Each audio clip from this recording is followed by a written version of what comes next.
Shadows hide you. I am listening. Our paths converge. So good to see you. Hail to you. Never lose hope.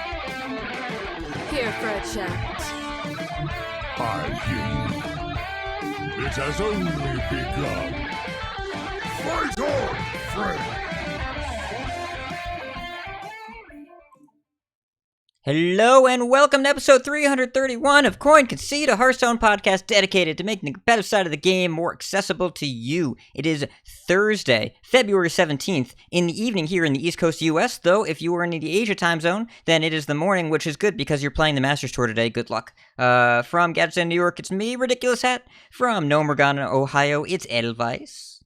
Hello. And from Northern Massachusetts, it is our friend WickedGood. Hey. So, just a point of clarity. Well, first of all, Botticus had to take a longer break. We mentioned it last week, so he'll be back. We're hoping for next week. But also, you notice Steve is here again. Our original announcement was recurring guest host. We weren't all about that, like, and now featuring credit byline. He's a permanent part of the show now, so you should expect every week. Steve is not a recurring guest host. Steve is a host. Hooray! You're stuck with me. Sorry. But or you're welcome. Choice. You know. Yes. You know. Either way. However, another point of clarity, this week's episode will not be 2 hours and 45 minutes. Absolutely not. No way. I am hard vetoing. So, there's no mini set to review. Well, kind of retroactively review. But, you know. Oh, they just dropped 6 patches. But they dropped 6 hot fixes. But no patches. Okay. Don't you scare me like that. Already had a day. But before Not we get in charge, into that, I'm sorry. No. Before we get into that... Oh, I see what you did there. Before we get into that, Edelweiss is in physical pain. I can see the struggle. So, before we get into Life and Ladder, thank you all for your reviews. Really help other people find the show. I promise someday, again, we will do bonus episodes. It's gonna be a thing. I swear. I promise. And also... Our patrons, you're great. No new patrons this week, but really appreciate everyone that supports the show. You're wonderful, and you know, help us keep doing the content that we make. Life and Ladder, I've had a day. We almost delayed the show, so I was like, hey, 7:30 is cool. I was going to leave work on time, famous last words. Had a morning where I woke up late, because, you know, that's just a thing that happens. I haven't worked a Thursday in a long time. I usually don't. I usually work Friday, Saturday, Monday, Tuesday, Wednesday. Yesterday was my wife's birthday, so I took that day off and worked today instead. Because, you know, I want to spend time with her. You know, it was a good birthday. I had a good time. However, overslept this morning. I did set the alarm. It wasn't that I normally don't set an alarm. No. I did the thing I was supposed to do, and it didn't work. So the alarm went off, and then I turned the alarm off, and then I woke up at 10:45 from a 10 a.m. shift with an hour and a half commute, and, you know. But we figured it out. However, we had a rental this evening. It needed microphones. Needed a test. And we tested them a few times. And the first time we tested, they worked. And the second time we tested, they worked. And then an hour before, the microphone stopped working. So I almost had to delay our podcast because of technical audio issues. What are the odds of my work and hobby life meeting in the middle like this? I guess about 100%. I mean, you fixed it, though. So, I mean, your work that you've done on the podcast has trained you for exactly this moment. I fixed it by walking to Guitar Center very quickly and buying a new set of wireless microphones that I hope my boss will allow me to reimburse. So my experience has been curse loudly and rush to spend a bunch of money to fix something last minute. I guess that skill set has translated pretty well, but I was hoping that it wouldn't be quite as sweaty, but it was very, very sweaty. To walk. Well, I mean, I taught you that from last week when I had to like dig an extra Yeti that I happened to have out of my basement because my mic died right before recording the show last week. So, yes, you know, I was very training similar for that. I was preparing you for this. I appreciate the guidance and wish those skills hadn't been necessary quite so quickly. However, anyways, the new one worked, and I'm sure my boss will let me reimburse the $700. It'll be fine. It'll be fine. It's okay. On the other hand, Ladder. Okay, so I played a lot on launch day, and I played a lot the day after launch day. Having a good time. Enjoying myself, trying all sorts of stuff. Quest Rogue to the surprise of nobody. It's good, to the surprise of very few people. Quest Hunter, a lot of fun. Played some other stuff, played some really aggressive Razor Glaive Sentinel DH. That deck is absolute bait, but when it works, it's very fun. I don't know. I played a lot of stuff, as is tradition. Is that quest or no quest? That one has quests, yes. Okay. But there are a wide variety of them, including Hunter Raze's deck, which is a quest Kazakusan Demon Under. He's playing in the Master Store for some reason. I assumed that he forgot to delete it from his deck lineup before submitting. He won with it. He won the game with it on stream. I mean, that's 100% win rate. I suppose so. Yeah. I'm not going to resist queuing it. I am going to queue it, but I'm not Hunter Race, so I anticipate losing a lot. But yeah, I climbed, the past week was quite difficult. I couldn't really find anything that worked. I think I mentioned it on Sunday, where I dropped down pretty significantly, but I'm back in top 200 now. It's mostly Quest Rogue, a little bit of Quest Hunter. SI7 Smuggler obviously is ridiculous. Really, really powerful. And just the makeup of the meta right now, having access to SI7 Assassin is really good against most things. And you still get to do enough damage from hand. Turn 5 Kazakusans I'm regularly beating. Regularly. In part because the good treasures, they can't play them early. The only one that you're really worried about is Wanted Disintegration into other stuff. Because otherwise you just, even if they kill your board after a couple turns, then you just kill them with Wicked Stabs and whatever. Yeah, Book of the Dead can be a problem too, if you don't have a gigantic informant. Yeah. I mean, I would rather not get booked. But sometimes also not enough minions have died because they don't play any minions early in the game. So like if it costs 13, I don't care. So it's usually Wand is the one that sets up the possibility for them to win. I played against Ike and he had a clever play of he picked both Krabby, that the 3-drop that eats a minion and gains its stats, and then Gnomish Army Knife, which, it gives it like Rush, Wind Fury, Lifesteal, whatever. He was going to do that, but I played Spy-O-Matic off my Scabs and gave him some kind of treasure that he couldn't cast instead. So it's beatable. Is it healthy? I think we'll talk about it for a while. I wouldn't be surprised to see a change here, even though I'm beating it more than I'm not beating it. But I think I'm happy to see that the early impression of this mini set being low impact is pretty clearly inaccurate. Like, really inaccurate. I mean, that's always the case, though, right? Like, every time that we look at a set, like, with few exceptions, like, I think Storm was probably the exception. Deadmines didn't do a ton. Like, Smite was important.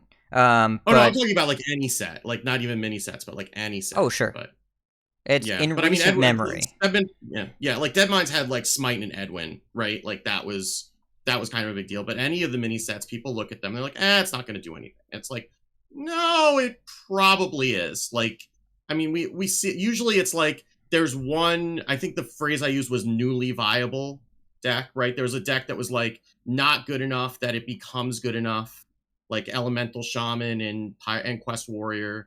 That can get pushed into the meta, and maybe there's like one or two new decks that aren't really good enough, but people will play. Like people liked Envoy Rustwicks last year when the mini set came out. But I mean, and it makes the decks that are already there different, like slightly different. Like they get another couple cards to get a little bit more refined, and sometimes but that's enough to just change the makeup of the meta. Like you push. If one deck stayed still while everything else moves up a step, that pushes it back. It changes all the matchups. So it does have an effect. I mean, I don't know that it's... I guess it's going to be a matter of, like, in a week, are we still like getting Kazakist every other game? I don't know. But I'm not surprised to see the meta shift because of this mini set. Yeah, it's... And looking back, like, I remember... Edel, I think you or I were both pretty low on Deadmines, and I remember people having the same conversation around Caverns, that it just felt like there wasn't a ton in Caverns when you first looked at it, right? Yeah, I think so. I mean, when it's only... I mean, they say 66 cards, but it's actually fewer than that because there's 35, right? Yeah. Yeah. Right. Yeah. So when it's that few cards...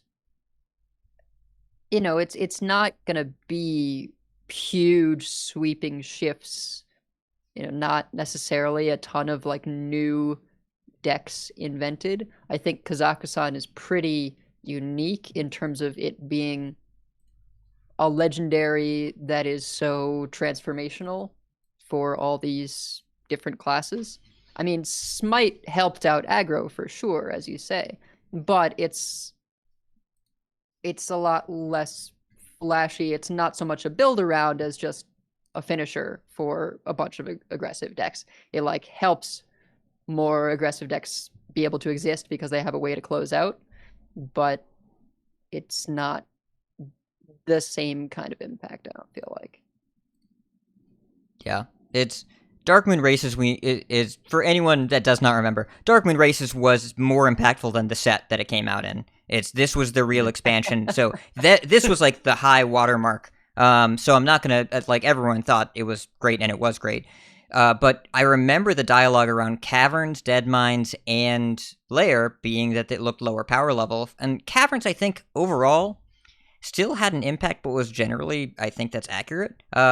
Mutinous was the neutral legendary that saw a lot of play. Narrowlex for a little bit. Anacondra was a big impact there. The Mage Frost cards didn't really land. The Hunter Beast cards didn't really land. Priest Cleric of Anchi is just barely starting to see play now. Devout Dungeoneer didn't really make a dent against all odds a little bit. Shroud of Concealment was quite good in Rogue. Obviously the Shaman cards were crazy. Wailing Vapor, Perpetual Flame, Primal Dungeoneer. But also the Warlock had Shadow Blast and Stealer, which turned out to be pretty important cards. Oh. And if you Stealer was in that set, if you look at Dead Mines actually had a ton of cards that I've just kind of internalized. Multicaster by itself would have potentially been enough to make a dent. Plus Mr. Smite, plus the Druid cards, Druid of the Reef, Jerry Rig Carpenter, Moonlit Guidance. Those are all seeing heavy standard play right now. All of those. Reef, Carpenter, Guidance. Really, really strong. Doggy Biscuit. They buffed Grey Sage Parrot, Evoker, and Arcane Overflow. Those are all in the same deck. Sunwing Squawker, Defias Leper, Amulet of the Undying, Blackwater Cutlass, Edwin, Brilliant Macaw, Shadowblade Slinger, Wicked Shipment, Defias Cannoneer. Dead Mines was crazy. What the hell? Man the Cannon too, yeah. And I've just internalized all of those as just part of Stormwind. I forgot that all those were from the mini set, honestly. I've just figured they were always there. Man. So, once again, Onyxia's Lair, heavily slept on. Steve, what have you been doing for Life and Ladder? Well, shocking no one, I've been playing Kazakusan Priest. Because I can play Priest and it works. And the Nether, oh god, why can I not remember the name of the stupid dragon? Because it's awesome. But, the Dustbreaker, the new the Dustbreaker. 4-cost one. Yeah, not the one that's not Kazakusan. But yeah, the Lightmon Netherdrake. Lightmon Netherdrake. It's too many syllables. That's the problem. Yeah. But that card is a house. That is really, really good. And no problem, triggering it on 4, like ever. So I've been playing Theo's Kazakusan Priest. It's kind of based off of what Kibler was doing day 1 or day 2. I didn't play much on launch day because I had like meetings that went till like almost 6, and I had to drive the kids to Hebrew school and came back, and by then I was just like too tired and I couldn't figure out what to do. And I just ended up playing the rest of the solo adventures to catch up. And then Wednesday I woke up and like, yeah, it looks like Kazakusan Priest is good. Or like, I'll be the judge of that.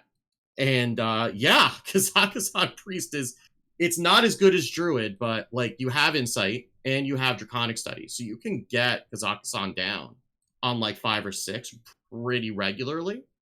And like I had a game that I was playing today against an Owllock. And it was kind of, I don't know if this is, I haven't been keeping up on the Owllock technology. I don't know if this is normal or not. They were running Twisting Nether instead of just relying on School Spirits. No, so that is not normal. That is not. Yeah. That's not. No. I didn't think it was. But so I'd gotten Kazakusan down ahead of it. And they were taking some time to set up their board. And I'd set up a Korak. I don't even know where the Korak came from. Oh, it came from Call of the Grave. A Korak that I got from Call of the Grave and 2 Wax Ragers into their kill turn. So they filled up the board with seven imps, and played one Phylactery and Twisting Nethered, my whole board came back and soaked 3 of the owls, and I was alive at 6, and then they conceded. So I was looking at those treasures like, oh, these are crap. Like there was like, make everything cost 3 more. I was hoping maybe they'd stick an owl and not be able to kill it. Maybe I could evolve it, even if I made it like a 10-drop. Who cares if it's not gonna kill me right away? But yeah, then they just couldn't kill me. But I mean, I'm playing against aggro, and just like dropping the Lightmaw Netherdrake on 4 is like GG against like a lot of aggro decks. It's kind of surprising. It's like surprisingly, the Duskbreaker is good against aggro. Yeah. WickedGood, new host on Concede. I know. This is me figuring things out for the first time. But I mean, it's like, I knew it was going to be around Zarella, but it's better than Zarella because you can drop it on 4 when you really need to, as opposed to 5 when things start getting out of control. Faster than Zarella. Faster. Yeah. I'm not going to say better. It's different, right? But yeah, I mean, in a deck where you're not, you can't run Zarella because you want to, and like Horn of Rathion's actually like a lot better than I thought if we're literally running 3 minions in the deck and they're all dragons. Theo cut Onyxia, the raid boss Onyxia, because like, why do you want a 10-drop? Right? That's not Kazakusan. So, and Raise Dead is just gets you, I think Kibler had Raise Dead in the list, and Raise Dead just gets you whelps half the time because you summon the 2 whelps off of Horn of Rathion. But like being able to on 3 draw one of the dragons that's usually the Netherdrake, and also be able to rush 2 2/1s into something, it's actually really damn good, and does a lot to keep aggro off the board. Then you clear with that, and then you just with the 4-drop, and then you can usually get Kazakusan down like on 6. You have enough time to do it, and yeah, it's pretty good. I haven't played the Druid yet. I'll probably do that some this weekend. I'm on vacation after tomorrow, so I'm going to have a lot of time for playing the new decks and playing the new TFT mid-set and playing Horizon Forbidden West. I didn't plan it all for that. I planned it for school vacation week, because if I'm going to be taking a week off, I'd rather not do it on a week that I still have to wake up at 6:15 in the morning to get the kids on the bus. But it just so happens that like literally every video game came out this week. So, I'll have more time to play around with a bunch of stuff. But I did play some Quest Rogue. I did have a game where my Quest Druid opponent played the fill the board with annoying minions, and I immediately scabbed them all back to their hand, and then was able to use the assassins to kill everything else that they played one at a time that they actually had to pay mana for. Hello. Though I also goodbye. I did lose to a druid who went Kazakusan on 4 into Dr. Boom's Boombox on 5 into Arbor up on 6. That was a little bit harder to deal with. But other than that, the Quest Rogue was doing okay for me too. So I've been kind of careful about it, because I've still been trying to keep myself in like the low end of top 1,000, and I've managed to do that. I think I'm at like still at 750, which is, I'm happy about kind of being able to play there and stay there. So that's kind of my goal for the month, is to not have I'm trying a bunch of stuff and tilt down to 10,000 streak that normally happens. I want to kind of stay in these ranks, so I'm not like stressing about whether I'm going to get to 11x at the end of the month, and kind of show myself that I can continue to play it at this level when I put my mind to it. So it's a little bit of a challenge with a whole bunch of new stuff, but so far I'm making it work, so I'm pretty happy with that. I'll tell you what, I am not trying to do that at all. I'm not tilting. I'm just trying a lot of really, really bad ideas and seeing. You're Edelweissing. What works out. Yeah. You're taking one for the team is what you're doing. Exactly. Yes. And by the way, if you want to see more Edelweiss decks, she's going to be streaming right after this podcast. We're going to raid her channel, so stay here, live viewers. And if you're not a live viewer, twitch.coinconcede.com. If you just turn on the notification, you'll know when we're live. It just makes it a lot easier for next week. Yep, absolutely. And yeah, there you get to watch me play such decks as, Agony Warlock. Okay. But so you've been hanging out with Mad at Arms again, haven't you? Yep. Yeah. That was I called it an unprompted personal attack, but it was definitely prompted by his life as lived so far, and also not really an attack, because yeah, and he will continue to do it. But so when you say Agony Warlock, there's a Ticketus in your deck, isn't there? In one version, yeah. There's multiple versions, is what the implication there, by the way. I've gone through like 4 different kinds of decks. So one of them actually, it was just Altar of Fire, no Ticketus. And I had a Faceless for the Tamsin. I was running Ruined Mithril Rod. Oh my you just lord. shuffle mass agonies into their deck. And it's basically like Bomb Warrior. I mean, it's like Bomb Warrior, but built like Galvan Car. The fatigue locks. So, you don't run any of the stuff that intentionally damages you because you don't have the quest to turn that into your favor later. So it's just like drawing as much as possible, really cheap removal, getting through the deck until you go, okay, Altar of Fires and then Agonies. And of course, this is a lot easier to make work out if they've just played Kazakusan, so there's only 10 cards left in their deck. You play the Altars of Fire, there's 3 cards left in their deck, and then they have, let's see, 18 Agonies in there. Yeah. That's a lot. That happened to me. I drew 4 Agonies and then played the freeze and do 8 damage to their face and played a Book of the Dead, and that was the end of the game. Well, there's a substantial amount of life gain in the deck. But yeah, that can happen sometimes. Usually what I'm more worried about is Embers of Ragnaros. I think Embers of Ragnaros has been the bane of my existence for like any kind of control thing I've been trying to do. I also did a big spell mage that this was really cool, and I hope that come 4-set meta, it ends up being a bit more viable. I mean, I guess we'll see. I forget when Solar Eclipse came out, but when you can shuffle your amulets back in the deck, you can pretty consistently get 10 armor off of the Evoker, the 4-drop that draws a spell from your deck. So you actually gain a pretty substantial amount of armor in Big Spell Mage.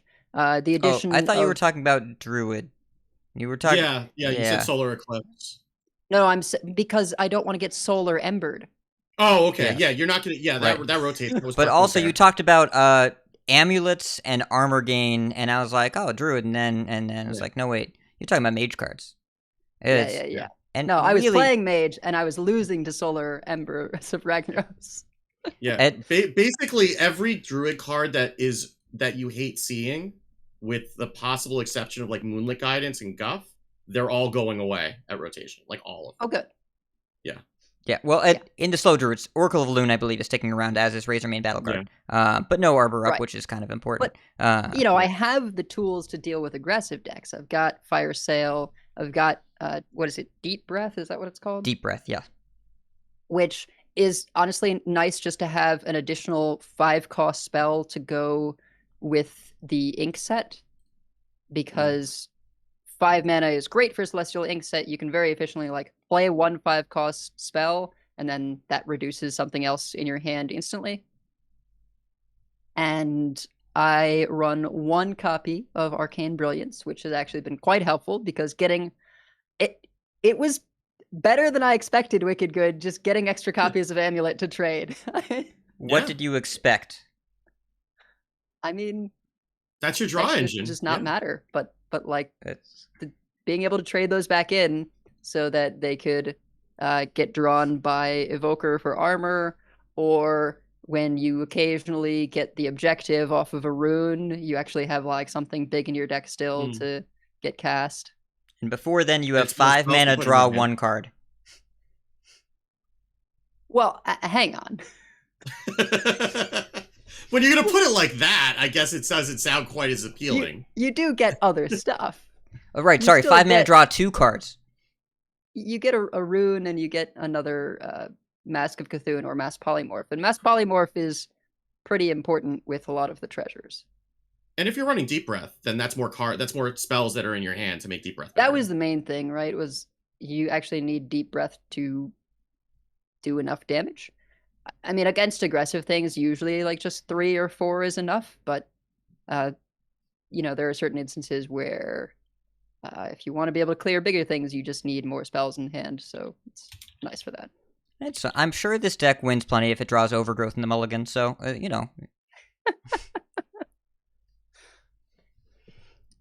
Well, I appreciate you messing around with all the cool stuff that's going on in Onyxia's Lair, because there is a lot of cool stuff, and way more of these cards are seeing play. I think the cards that I wanted to see more play, that I expect to see more, a lot of them aren't yet. Like, I haven't seen quite as many of the Warrior cards, though that'll change. When I started looking at Master Tour deck list, there's some Onyxian Drakes going on. Pretty happy to see those. Pretty happy. So, we'll talk about Standard more throughout, like, most of this, and also Steve is going to do the tournament section because there's graphs. There are charts, and there are graphs. There are lists.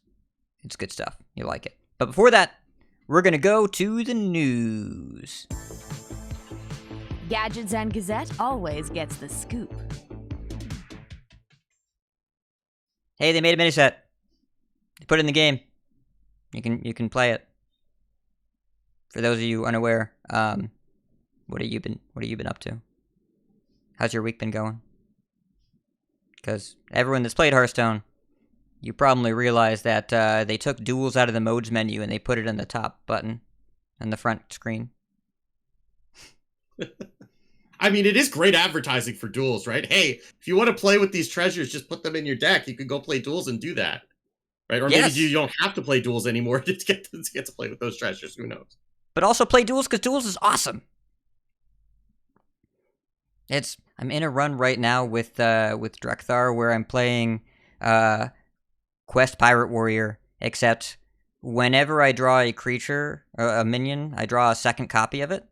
And also, any card that didn't start in my deck costs one less. So all the duplicated copies, they cost a mana less. And so I finish my quest very quickly and then get a 4-mana Rokara. And that's pretty good. So far, I've won a bunch of games. Yeah, it's powerful. So that's live. There are also some new portraits. I didn't expect new portraits. I certainly didn't expect new portraits as cute as these. But look at these. I'm going to put this on the screen here. Look at these little guys. They're cats. There's Anduin, he's holding a kitty, and there's Illidan and some kitties are holding him. He was not prepared.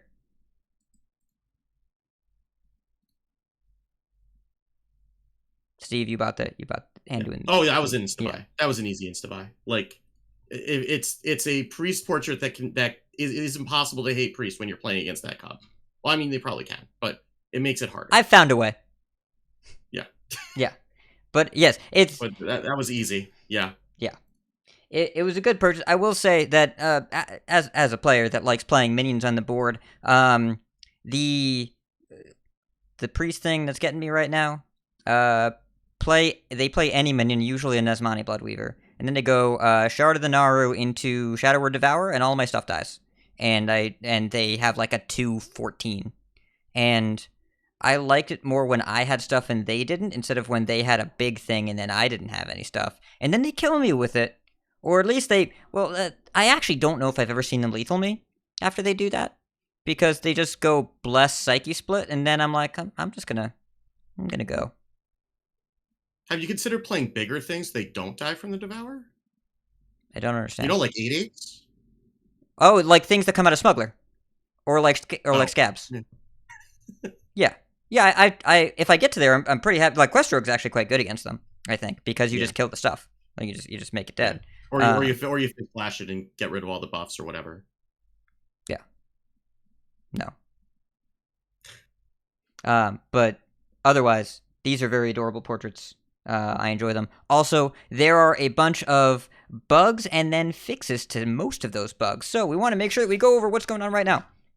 If you asked yourself over the past few days, hey, my Nozdormu quest didn't move, or my weekly wins quest didn't move, or my honor quest didn't move, you are correct, you're not crazy, that was an issue for a few days. So, they mostly fixed it. They rolled out a hotfix today. They had an emergency hotfix last night to partially resolve, and I believe it is fully fixed as of, like, 4:30 Eastern this afternoon. Let me see if I can find this thing. Yeah. So they rolled out a hotfix, for the quest and the honor track to not progress. There was also a very funny bug they fixed today where you can golden your hero in Battlegrounds. In Battlegrounds. And there's a video of RDU doing it, and he went from 19 health to 59 health when he did that, which is kind of significant. I still don't understand how it happened, but they fixed that too. Yeah, I would guess that when they do that, they add the golden hero's health, the starting health. Oh, yeah, that makes sense. Yeah. But also, the mechanism by which that happens seems unintended. So they agreed. They fixed it. It's not a thing anymore. So, yeah, they fixed that. What else was going on? There was a bug where Kazakusan wouldn't work in duels. They fixed it. There's the Rogue and Demon Hunter achievements were not actually added because they ran into trouble with localization. However, they will be out in the next major patch, and we do know what they are. Leah Robles on Twitter tweeted the actual achievements. So the Demon Hunter one is right side many cards, where you have to draw 50 cards with Razorglaive Sentinel for the first half, and then 100 cards for the second half. So and then one game with Demon Hunter. One game where you win, or at least the great thing about the Demon Hunter achievements is that you don't have to win; you just have to draw a bunch of cards. And the deck is very good at drawing a bunch of cards and losing. So I would imagine that's going to be your best case scenario there. And then Rogue, the achievement is just an exclamation mark. Think the Metal Gear Solid sound when you're discovered. It's SI7 Smuggler, summon a 10, and then the second half is with SI7 Smuggler, summon a legendary 10. So I've already done this, but I'll do it again when they put it in the game. But you don't. I'll do it again just for fun. They roll out the patch, right? Correct. So I'll just have to play more Quest Rogue. Shucks. I think it's very doable. Yeah, I think I'll figure it out. There was a great thread from Fusro Daniel, who is on Twitter. He's a test analyst, really visible member of their QA team. They're talking about client crashes. Steve, I think you found this thread and posted it. Yeah. But to summarize his response, QA talks about these issues daily. Improving it is complex, but a main focus for us. If you want to help make mobile better, file a bug report on our forums with your device and specs. If you know how to pull logs, the data really helps crash investigations. Your device may not be supported, though. We're trying to do a better job of communicating device support. I think we're going to see a lot of progress in that area this year. Having a log upload button in-game would be ideal, too. I get it. Thumbs up emoji. When something crashes, we don't always know why until we see the device logs. Even then, it can be difficult as devices work so differently. Android, iOS, Huawei, tablet versus phone. Logs go a long way to showing the problem and is required for some bugs like crashes. Reports with logs help our engineers find the problem. On PC, pulling logs is easier. If you want to upload logs, click Show in Explorer. Then in the Hearthstone folder, you can copy the log folder to a zip. So, technical people, you probably understood this. Technical people who do technical things for a living, you probably enjoyed this. Yep. People that don't understand... people that don't understand why your stuff is crashing, this may not have been immediately helpful, but come by the CC Discord if you have any questions. The goal of getting logs to devs is something that we can definitely assist with.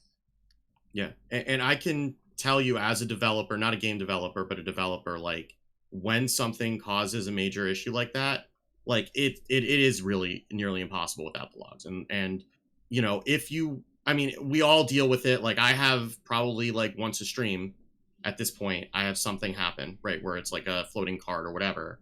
I'll go and send the logs going forward, right? Like, I would want to help too. And that's one way that we can all kind of make that better, because we've all been kind of seeing that happen more often, and the clients just got a lot of stuff going on in it. And that leads to a lot of things that can go wrong. And I mean, the number of platforms that they're having to support are a lot. And that's not even counting like things like PCs, where you have different configurations, different video cards, different processors that could cause different things. So, like, understanding like what it is, it might be a very specific set of circumstances that happen. As they say, when a plane crashes, it's not just one thing that went wrong. But you know, it's important that they are looking at that, and they do want to make it better. And the only way they can make it better is if we help them with giving them that information. Yeah. And we're pretty wired in over in the CC Discord. I have some pretty direct conduits to report some bugs that get fixed pretty quickly. So anything that you have that you can share with us or with the devs would be something that I think would make everyone's lives a lot easier. I can also say the device support is questionable. If you have an older device, you're probably really noticing the pain at this point on, as Hearthstone is updated more and more. But I can say, if you were experiencing routine, even like multiple times a day crashes or disconnections, that's not normal no matter what device you're on. And if you have a belief right now that your mobile client is always lagging and bugging and crashing and it's just how it is, that's incorrect. Log a bug report, something's wrong. I do full uninstalls and reinstalls every time there's rotation. Every year, I do a full reinstall just to clean it out, just to make sure. But you don't have to go that far. Just if you're constantly dealing with crashes or having other recurring routine issues multiple times a day, something is wrong. Don't expect that. Log a bug. So if every time I log in, it's out of focus, and I have to go into options and say, exit full screen, enter full screen, so it gets the right resolution. That is not normal, no. That is not a normal thing. Out of focus? What is it? I don't... Yeah. Well, I'll show you. Yeah. That is not a thing. It is for you, clearly. This is what I'm saying. Like, bugs can happen, but the idea of any kind of widespread routine, daily, multiple times a day crash, not accurate. So if you're experiencing something like that's really disruptive to your experience that you're working around every single day, chances are it is something that is fixable, or something they don't know about, or something that's not affecting that many people, or some combination of all three. So shout it out there.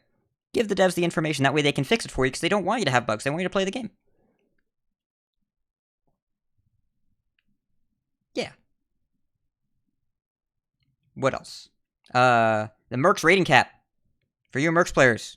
The cap was raised from 14K to an undisclosed number that they don't believe anyone should be able to hit. Barney Stinson says, challenge accepted. Because someone's going to try. Well, I mean, a lot of people are going to try. Someone's going to do it. They always do. Yeah. It's like the kill screen in Pac-Man, right? Like somebody's going to get there. Yes. Whelp Bonker currently counts as a whelp for purposes of Onyxia, even though he is intended and stated to be fairly anti-whelp. Does seem that way. Yeah. Is that something they're going to remove? So I originally thought they just searched for the word whelp in the card name and that was the bug. That is not the case. Korra has confirmed, no, they have a hidden tag as a whelp that has to be manually added during development. So someone saw this card and added the whelp tag to it on purpose by accident. I mean, I would like to think that there was no art attached to it at that point, so they couldn't see what maybe they just, thought that was like a weird translation or something, but it is a very funny explanation to that. I don't care how this came around. This is my second favorite bug in a while. My favorite bug remaining, the immovable object achievement not moving. Easily the best one. And they couldn't fix it for like 3 patches. Love that. So, now, I'm glad you wrote this down, Mr. WickedGood, because this is not a bug. However, it is something they should rework. The immune tooltip misses some pretty key information. For those of us Hearthstone boomers that have been around for a while, immune is a funky thing. It's a strange keyword that usually only comes up on your own turn or Ice Block. Those have been the times in the past. Ice Block or Ice Block equivalents for those of you evasion gamers out there. But immune is a functional equivalent to protection in Magic, which also is something that they stopped using as much because it was highly complex and confusing. Same thing here. What immune prevents is being damaged and being targeted. The circle does not, the circle stays white when you float on a minion with trying to target it, does not turn blue because you cannot target it. Now, this means it has to drop taunt because the game says anything that can't be targeted cannot have taunt. It still has the word, but the word doesn't do anything until the immune goes away, much like how if you stealth a taunt minion, well, you can't taunt something and also be stealthed. Like this, even if you whisper insults from an alley, they're still going to go about their business. You have to stand in front of them to taunt. You can't do that if you're stealthed. So, if you say, I cannot Hysteria their raid boss Onyxia, that is correct. You cannot. You cannot target it. Because there's no way for you to target an enemy's immune minion. So, kill the whelps. Then do what you want to do. And this will also is very likely to come up. I think it's in Brukan. Book of Mercenaries Brukan. I did Tavish and Brukan back to back. So I don't remember if it was Tavish or Brukan, but I'm pretty sure it was Brukan, where there's one minion that's immune that's on the board the entire time, and they have a spell that can give it taunt. And I did not realize this, and I've been playing forever too. And I was sitting there looking at it for a good. Thankfully, it wasn't a real game. It was just in solo, so I had plenty of time to figure it out. Until I sat there for a good 3 minutes until I realized that all my minions were green. Like, well, let me just see if I could attack. And yep, sure enough, I could. I'm like, okay, well, that was a lot easier than I thought it was going to be. And because I thought I was just going to have to quit out and start over. But no, you just attack past it. Just ignore it.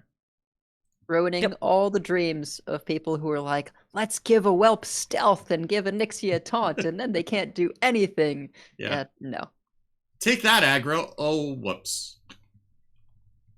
So, and keep in mind, you can target your own immune minions, you just can't target theirs. Not that comes up a ton either, but yeah, people are learning this. The tooltip for immune just says immune minions can't be damaged. That is inaccurate, because more stuff is there. Yeah. So, that feedback has definitely been shared. Also, you can kill immune minions with not damaged things, which I didn't even know. That, I believe Twisting Nether works. You can use, a Cascading Disaster or equivalent, something that kills indiscriminately. It's damage and targeting. So, immune is also kind of a misnomer, but it's kind of a weird mechanic. Well, it's immune. It's not indestructible. Yes.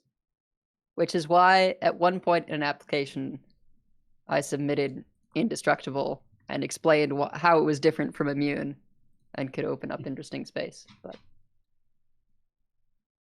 I believe that you did that. I'm terrified of that even being a thing, because I was already scared when I saw the taunt coming down on the immune. Yep. I don't even want to think about something that's indestructible.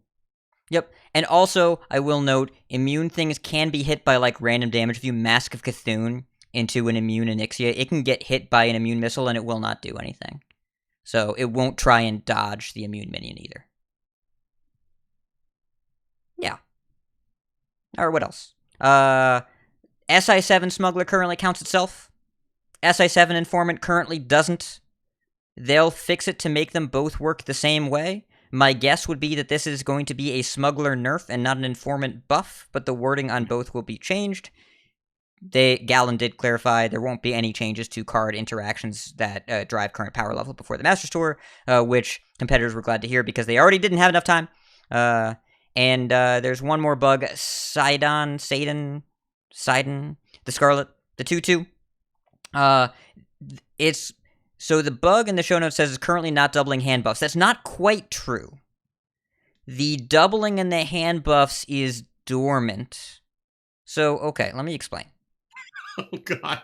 I didn't dig into it this hard, and I'm okay. Terrified now. It's Go not ahead. that complicated. It's just that it's a little complicated. It seems like a visual bug, but it's basically it registers the hand buff, but it won't actually happen until another buff takes place. So if you play a play buff, right? Yeah. So if you play Sidon, and it's visually showing as though it didn't double the hand buff, if you then follow up with a board-based buff like Hand of Adal, it will properly double from that board-based buff and also do the doubling of the hand buff that should have been there. It'll catch up with the correct stats. Yes.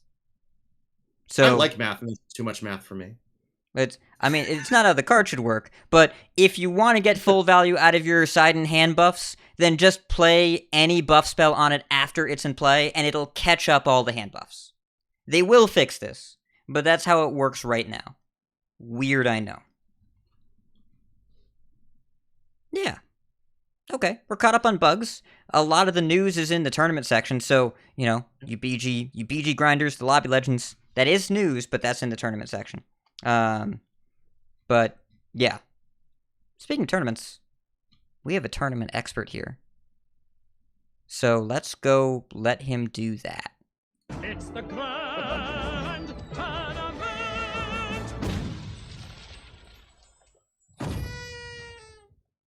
So Masters Tour Onyxia's Lair is happening right now, right this very second. It may not be when you're listening to this, but as we're recording this, it is. It is going, tonight is in the Asia time zone. It is going from tonight, February 17th through Saturday, February 19th in Eastern time, in US time. Starts at 3 p.m. Pacific, 6 p.m. Eastern, 11 p.m. GMT, 8 a.m. KST, each one of those days. Day 1 is going to be Swiss rounds 1 through 4. Day 2 is going to be Swiss rounds 5 through 8. And then day 3 is going to be round of 16, top 8, semifinals, and finals. $250,000 prize pool. The prizes are distributed a little bit more equally among players who have gotten at least 4 match wins, with first place taking $14,000. We do have the breakdown of the decks, courtesy of offcurve.com/masters tour. I hear that site's pretty good. You should go check it out. So the most popular lineups are Questfell Demon Hunter, with or without Kazakusan, Burn Shaman, OTK I love that you have to Warlock. clarify. I feel like I have to, but so you got Questfell Demon Hunter, Burn Shaman, OTK Warlock, and Control Warrior. You also have like a Beast Druid, Face Hunter, Shadow Priest, Burn Shaman, and that there's a variant to that has an aggro Druid instead of the Beast Druid, and a buff Paladin instead of the Burn Shaman. But those are kind of the two big lineups, either a heavy control combo lineup or a heavy aggro lineup to get ahead of those. Burn Shaman is the most popular deck in terms of inclusion in lineups. At 47% of lineups have a Burn Shaman. You have almost 30% have an OTK Warlock, and only 17% have a Handlock. Questfell is actually more than that. It's 32.3%, where regular Fell Demon Hunter is only 5%. So the introduction of the mini set having a big impact there, because that was evenly split in the last set of qualifiers, and now that is heavily tilted towards Quest. Druid is 21% Big Druid, and then 18% Spell Druid, which is really Kazakusan Druid that's cutting all the minions in favor of things like Arbor Up and the Scale of Onyxia, and just running a whole bunch of spells so that you can run Capture Coldtooth Mine and just draw Kazakusan, and either have that as your primary win condition or have that as backup. You do have a fair number of priests, Shadow Priest 70%, Miracle Priest 13%, and then Control is at 8%, and then there's like the Drekthar Rally Priest that's play up the rear. Control Warrior also in 35% of matchups. It's really the only warrior deck. So again, in those slower, heavy control lineups, that's kind of a staple of that. Face Hunter and Mozaki Mage both at about 21%. The rogues are fairly split between quest and weapon. You do have like 8% Quest Hunter, and then Paladin is surprisingly bringing up the rear. Paladin being the most banned deck, Libram Paladin, in the last set of qualifiers. Only 10% of players brought Libram Paladin to this tournament. So if you're saying the mini set doesn't have an impact, I assure you it did, because seeing Paladin at the bottom of this list is pretty surprising, all things considered. I don't think anyone's saying that. Yeah, I was gonna say that I feel like it's sort of feels a little jarring, being that it just was the best deck, and why did it get so much worse? I think this is one of those meta shift making it worse things. Like, the cards are still good, Cariel's still good, you can still totally win games, but any environment where Quest Rogue is doing a lot better is not going to be good for Libram Paladin, and I think any environment in which Priest is a lot better is not going to be very good for Libram Paladin. Yep. So with those decks being pretty strong right now, I think Shaman as well, with the ability to transform things. You know, it makes a lot of sense that it would it's just, go down. Yeah. Yep. It's the spread here. There is a ton of diversity. I will say the Conquest meta, I don't know if this year's Conquest meta post Stormwind is doing Blizzard PR any favors, because the best decks to play in Conquest are often very different from Ladder and focus on a lot of from hand. And this is not. I'm glad that we're not seeing quite as many Celestials and Glides and whatever, and Burn Shaman at least doesn't feel like a full-on combo deck, but there's still a lot of Owls, and still a lot of people are going to die from hand, and, you know. Yeah. I expect there will be at least one match on stream that is decided exclusively by Kazakusan treasures, and people are going to get upset the way that they got upset when Deck of Lunacy was still at 2 mana and decided, I think it was one of the Grandmaster seasons. So yeah. I expect that will happen. I'm not super worried about that because the cards that are making Kazakusan as oppressive as they are going to rotate, most of them. But this does look like a fairly diverse meta, though it is kind of, the strategies are very condensed. But also generally what we see is that when we have a very diverse Conquest meta, more often than not, we have a very homogenous Ladder meta and vice versa, right? So, that's not necessarily anything to read into the actual meta, though. HS Replay did just, add their Onyxia's Lair filter this afternoon, so you can go see what's going on there. I imagine we'll have a Vicious Syndicate report next week, probably. We will, yes. Yeah. So that'll kind of give us an idea of what Ladder looks like. I wouldn't necessarily read it much into what this is doing for Ladder, just because, this is a lot more focused on combo, and I don't know how much that's going to happen when you can't ban certain classes, but it is what it is. We also have gotten word that the name for Masters Tour 2 is actually going to be Masters Tour Ruins of Alterac, so read into that whatever you would like. The first Lobby Legends event for Battlegrounds has been announced. It will be coming the first weekend of April with a $50,000 prize pool. The participants will be the top 16 on Battlegrounds ladder from each region, Americas, Europe, and APAC. And then they'll be seeded into a 48-person tournament, which will be held in March. And then the top 12 players from that qualifier will be on the stream, along with the 4 players from a Chinese equivalent qualifier on that server. And then there's going to be another one scheduled for May. So if you are interested in competing with Lobby Legends, you should be probably playing Battlegrounds on ladder as you are listening to us, because you're going to have to play a lot of games to get yourself onto the top 16 of the leaderboard. So I have a prediction, or I guess speculation, based on the Ruins of Alterac thing, which is perhaps they were concerned about people's thoughts that the next full set might be coming out right before that Masters Tour. So putting this out makes me think it's unlikely that next full set for next year is going to continue in this line of Alterac.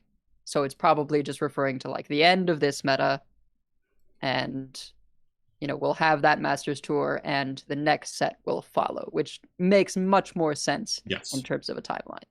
Yeah, and I have been advised by Twitter that Ruins of Alterac is a place in Warcraft. It is not necessarily any spoilers for what's going to happen at the end of the Dawngrasp chapter of Book of Mercenaries. Yeah, Dust Mad Max is saying in chat that it was a subzone of the Alterac Mountains, not Alterac Valley in Classic WoW. Yep. So, yeah. So do with that what you will. Also, if you are not already inclined to watch the Masters Tour, there are Twitch drops open, so you can get 2 packs from watching X number of hours of the Masters Tour. So, make sure to do that.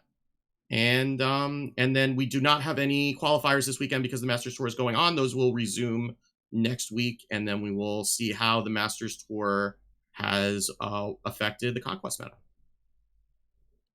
Yeah. So, okay.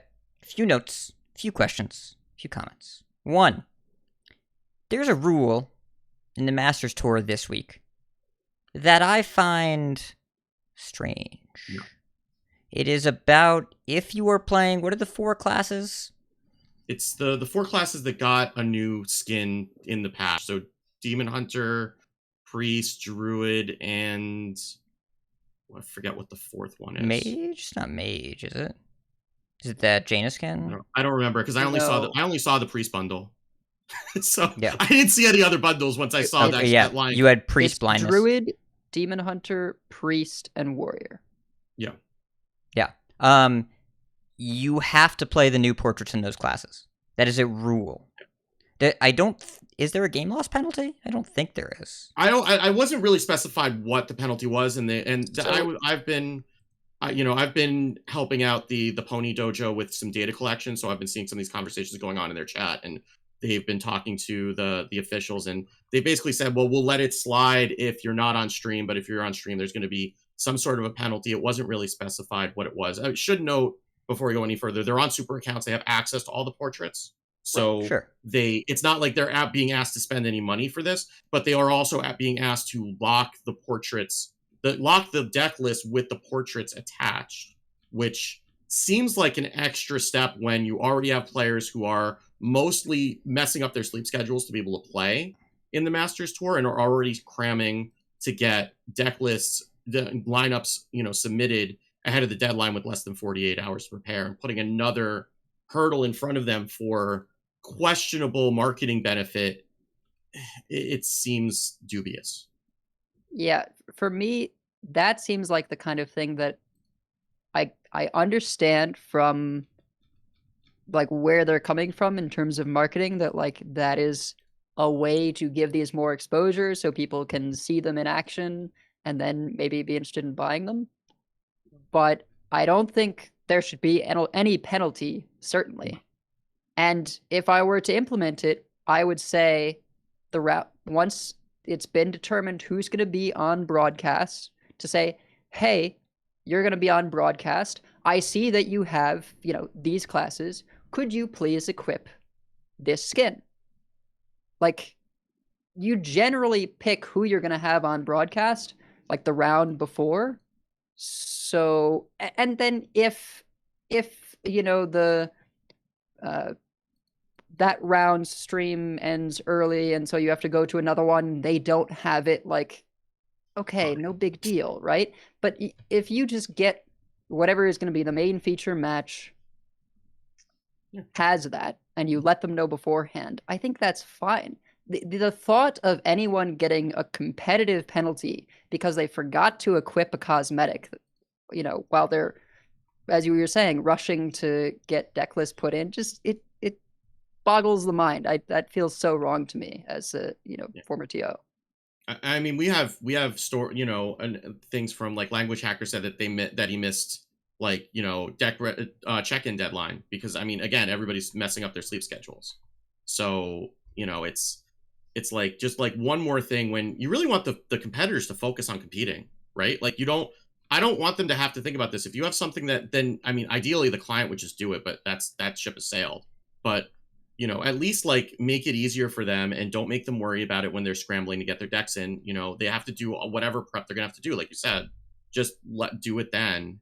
And if it doesn't happen, okay, well, fine, right? Yeah. Well, that's adjust ruining your sleep schedule if you're not in the Asia time zone. Like, if you're on the Asia time zone, you get to preserve your sleep schedule. But it's the Western players had a lot of trouble figuring it out. Or at least some of them did, and they were very public about it. From what we're hearing, Donkey in the chat, who I expect would know more about this than most people, basically anyone, saying that this is for stream only. If you're off stream, no penalty. And if you're on stream, then they give you time to change it. So it is a guideline that you have to follow for being on stream. Okay. Yeah. I don't love it. I do not love it. I mean, they were also making it but they were making this known when they were locking deck lists too. So it's like, yeah, just like one more thing to not have to, like, the last thing you want to do as a competitor is like, drop a game because of a technicality. So right? and we it's have just, no one evidence less thing that to worry they're about. actually punishing people for it. So I don't want to No.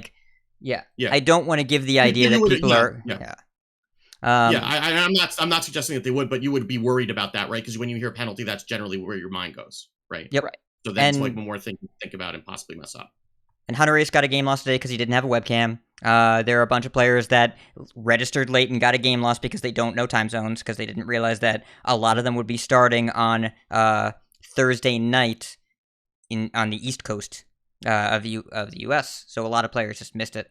Hunter Ace didn't actually get a game loss. He almost got a game loss, but then had a camera. So, okay. There's not a lot of clarity here, and it doesn't seem like players are being given competitive consequences for these non-competitive things, but the rules exist and they have to have some kind of teeth.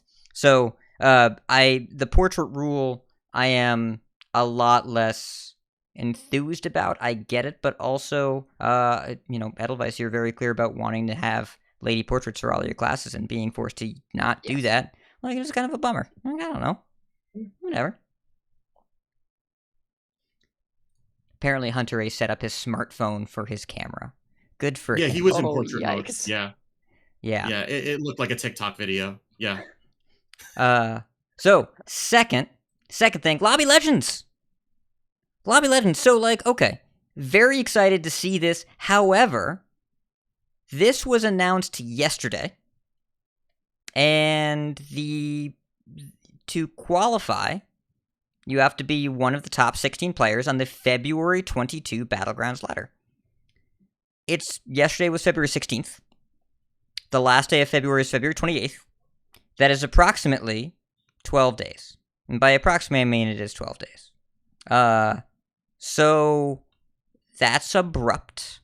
And this is also a format that has kind of had difficulty rolling over leaderboards cleanly from season to season. And hasn't always had them align with months directly. I like Battlegrounds esports happening, but it's everything involved with BGs and a competitive level feels like an afterthought. I wish there was some way for them to feel like they were first-class citizens instead of being told that, like they said when they launched that people would care about MMR, right? Or at least Slissa tweeted about it after asking them. I don't remember if it was officially announced, but there was widespread knowledge. But being told it's this season right now and you have 12 days to get there, that seems like a lot. It seems abrupt. I thought that was made clear before, because I remember there being questions about is MMR going to start counting after the reset for the buddies, and they were told yes. So I'm pretty sure that I don't know how well it was communicated, but I think it was known among the competitive players that once the buddies patch went in, it was go time.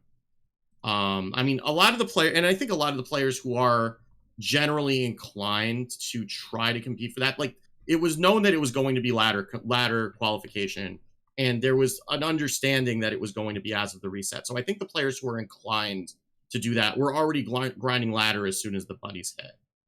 There are other problems with ladder being the only way to compete. Like, we've been through this before with standard, but as you said before, we're kind of at League of Explorers with Battlegrounds in terms of where standard was, where they were in terms of competition, stuff like that. So there, it would be great if there were open cups or some other way to get in other than grinding a million games on ladder and being one of the top 16.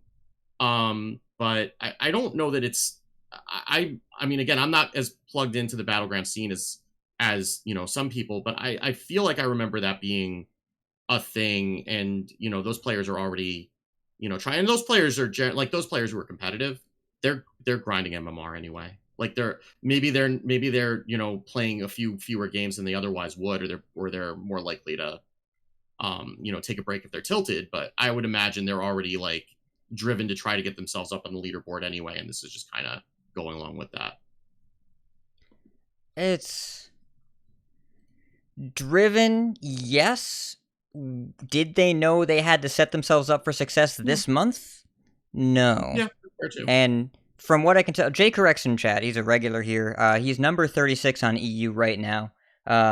to get from 36th spot to 16th spot is more than 1,000 MMR. And I think it's fair to say that maybe competitive players, when they saw the state that buddies were first releasing, said, I'm going to chill on this until they do a couple balance patches. Yeah, and fair. that means that you're way, way behind, not to mention that if you wanted to keep your leaderboard spot when they roll the leaderboards over with Lobby Legends, remember that it resets you off the leaderboards because it's 5 days before the end of the month. It resets you off the leaderboard unless you don't play. And if you don't play, your old MMR is preserved. So high-level players, if they want to see themselves in the leaderboard after the month rolls over in the calendar, they have to not play for 5 days. Plus the buddies thing, and then being told in a short month, by the end of this month is the cutoff that we're going to have. So are they incentivized to grind? Yes. If it was every month, would it be easier? Yes. But it seems pretty sudden. And just if it was a one-off event that wasn't part of other competitive BG's issues, then sure. But I think it's a player base that hasn't necessarily gotten all that many benefits that felt like they were well thought out and done in advance. Yeah. Yeah. And so, again, some other way to get there without having to grind a million games or, knowing that you're locked out before you even really, get going. They need that. I expect that they'll get there. It's probably a matter of logistically how do you start setting that up the way that they had to set that up for once upon a time. Yeah. So do you think they'll be required to use new BG's cosmetics in a similar fashion? Man, I am curious to see if they have to have the new animations turned on. And otherwise their tournament may be finished. I see what you did there. Yeah, we'll see. Yeah. I think we're going to need good mods. Yeah. And by the way, I'm not going to discuss the social media conversation about the new BG's victory animations here on this show. But if you want to listen to a podcast when your kids are asleep or otherwise not around, and you'd like an extensive discussion on the subject, go listen to The Angry Chicken this week. It was really something. It's the title of the episode is Eat My Fun. So yeah. Also, one last rule that I think is worth talking about in BG's Lobby Legends. Players may not intentionally disconnect from an active game of Hearthstone Battlegrounds during a tournament for the purpose of extending their turn timer or for any reason other than after completing or conceding a game. A player found to have intentionally disconnected from a game during a tournament is considered to be cheating and will be disqualified from the tournament. So, I understand that we're trying to prohibit Khadgar exploits or whatever they're being used for these days, but BG's is a laggy mode, and also sometimes you're on a server that is far away from where it's being hosted, and not being able to restart your client at all. You're just going to have to restart between every single lobby now. And can they tell between the difference between a disconnect and a crash? I hope so. I hope so too. Because that we just talked about that happens often enough. I'm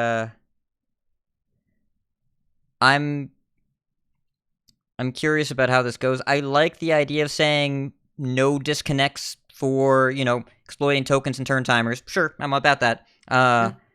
But I really hope they've got the enforcement dialed in here, because if someone gets DC'd and then booted from the tournament, that's going to be problematic. We're going to hear about that. So yeah, I am positive about BG's esports existing. By the way, I just want to make sure that we point out these things that would stand out in my mind if I were a competitive BG's player. Yeah, I mean, at this point in Constructed, we didn't have the reconnect feature, right? So if somebody disconnected, then we had to go through like the whole, do we play a regame or not? And did they have clear lethal on board or did they not? Like, remember those terrible old days when that would happen in the middle of a tournament. So, I'm sure that as they do more of this, they will figure these things out. We had all these kinds of growing pains with Constructed too. I think it's better to just do a few of these tournaments and learn from them, right? And I have faith that they will figure it out, given that they have a clear player base for it and there's desire for it. I'm confident they'll figure it out, but it may be rough the first couple times around as they're figuring this out.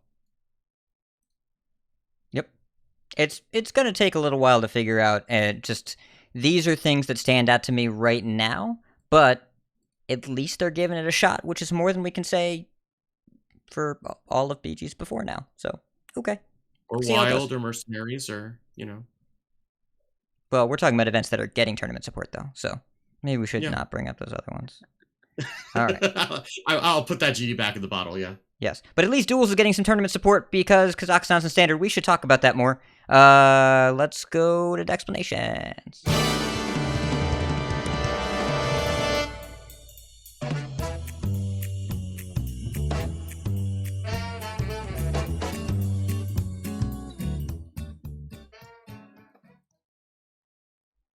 So, to completely throw out the window so much of what we said last week about Kazakusan probably being too slow and, it'll be fun. It's like Archivist Elysiana. We were wrong. Kazakusan has taken the ladder very much by storm, making his way into multiple classes and closing out games a lot better than we had anticipated. So far, we've seen Kazakusan in Spell Druid, Miracle Priest, Dragon Priest, a straight-up Kazakus plus the Nether Drake Priest, Dragon Quest Priest, which I don't think that's common, but I definitely saw one. Kibler made a Portal Warlock so that you can, get your own Kazakus and then Ticketus plus Altar of Fire your opponent's treasures. Of course he did. And yeah, of course he did. That sounds like a very Kibler thing to do. And then there's also a Dragon Control Warrior that's been starting to take the place of, GVG. I don't know if it's better. I think it is, does well in certain matchups and worse in others. And then someone put a Kazakusan in a Quest Demon Hunter. Not sure if that's the play, but they did it. I suppose Hunter you do race. run out of cards Just Hunter in race. that deck. Race is 100% win rate. Yeah. So, if your Lion's Frenzy doesn't get you over the finish line, you've drawn your whole deck and you can replace it with treasures that you then get to draw for 2 less mana. I mean, pretty cool, I guess. Doesn't that deck plays Razorglaive Sentinel, which cares about playing a card that's on the left or right side of your hand to draw a card, right? Yep. Can you... We foresee the problem here, the 8-drop in the Outcast deck, right? We foresee that potentially being a conflict. Yeah, that'll never be a problem. It'll be fine. Maybe, yeah. I mean, I guess you're expecting that most of the time when you glide, that you're not gliding your opponent as well, or maybe it happens often enough, and just sometimes you get a far left Kazi. I don't know. Yeah. I don't know. I mean, I did run into Sharon playing that on ladder on I think yesterday. I don't remember. All the days are blending together. And he ended up playing the Kazakusan. This version of the list. I mean, the versions of the quest lock that are or quest DH rather that are running Lion's Frenzy are also running like a bunch of the Desk Imps and Tiny Fin Murlocs and whatever, because they all cost 0, so they can just get cycled out of the hand. So he built up a hand full of those, or a board full of those, and then played Canoptic Jars, which did not end well for me. Because just clearing the little ones was bad, and then ended up with a board full of legendaries that hit me in the face. So there are some different things that you can do than the way that Druid or Priest normally kill you with Kazakusan in that deck. Yeah, I think that anything with tools to take advantage of wide board is actually a little better with Kazakusan than some other classes. Druid, of course, being the major one, because there are multiple treasures that give you a wide board. And so making a board that your opponent is hesitant to clear, like the Boombots or the Anoyo minions, then puts you in a good position to play Solar Arbor Up. And, that wins games. And similarly, if you pick up Canopic Jars and you play that on a Glowfly Swarm board, suddenly you've got a pretty sticky board that your opponent's going to have to deal with, and no one is out there being... Okay, not no one. Very few people are out there being as crazy as me playing Mass Polymorph. So you're pretty likely to be able to get there with your board of legendary minions.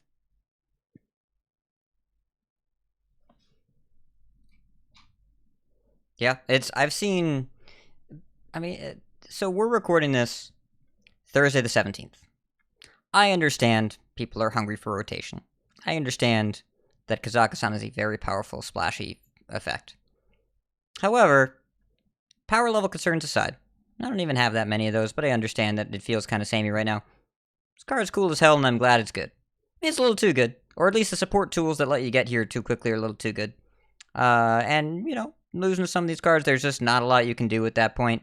Though I maintain there's more than people think they can do. But, yeah, people are... The second most popular class I've played against in the past couple days is Priest. That's been new and different. The people are just trying this card out in all sorts of places because it's fun, and also you get to play dragons again. All right, it's better than Onyxia. It like a lot better. And we're going to talk about what we missed on this card, but I think just underestimating the potential for lethality there was a big part of it. Not just Locust, though. Locust is Locust.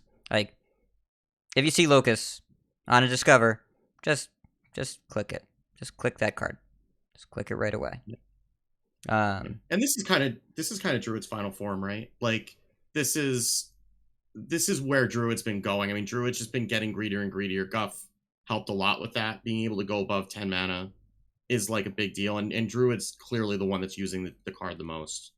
And like, that's, it being able to ramp, being able to consistently draw it with Capture Coldtooth Mine, being able to get it out early with all the ramp, with Guff, with Overgrowth. Some of them are even running Wild Growth on top of it, just to make sure that you can just get all of, get to 8 mana as quickly as possible and get it down, and then get to your opponent before they can do anything about it. And like, this has been kind of where Druid has been going all year. I mean, we've had, guardian animals for a while, right? And then Clown Druid, and then we got Guff, and now we had multiple Yogs a game, and now this comes out faster than Yogg, and it generally is a little bit more consistent in terms of being able to end the game. So it's just kind of a natural evolution. Again, like most of the cards that you are afraid of in Druid are going away. So if we're gonna have this meta for like a month, right? Fine, like that's okay. I think if we got this in the main set and we're gonna have 4 months of this, I'd be a little bit more concerned. But the fact that this is like, okay, here you want to use all your toys, get it all out of your system now because rotation's coming, I'm kind of okay with that. Now, I forget, do they put out core set and rotation prior to the new set at all? Or simultaneous? Well, I think it's only happened once, and the thing that we got was all the changes to the cards that were gonna be in core set, but we didn't get core set until they actually pressed the button and launched the expansion. Don't know what it's gonna be this time, but all the cards that were going to end up in core set that were different got their different forms put into standard earlier, 5 days earlier with the pre-patch, but core didn't activate right away, if I recall. Pretty sure. Yeah. Oh, yeah. Oh, but we learned about it, right? Like, we learned about it well in advance. Yeah, it's new cards, before, right? I don't know. Yeah, because they had to tell, but last year they also had to tell us that core changing was a thing, right? So they that had core to get existing us was a used to thing. the idea that core existing was a thing, and that classic rotating out was going to happen. So that's something that they had to kind of prepare us for. And then we had kind of that kind of limbo time before they started revealing the cards from Barons, where they started giving us core set information. I don't know if that's going to be the same cadence this year, because they don't, like, we know that a core set rotation or a core set change is coming. We don't know how big and how significant, because then they've told us it's probably not going to be to the level of last year's, because they had a lot of work to do in terms of getting rid of like a lot of jank out of the classic set.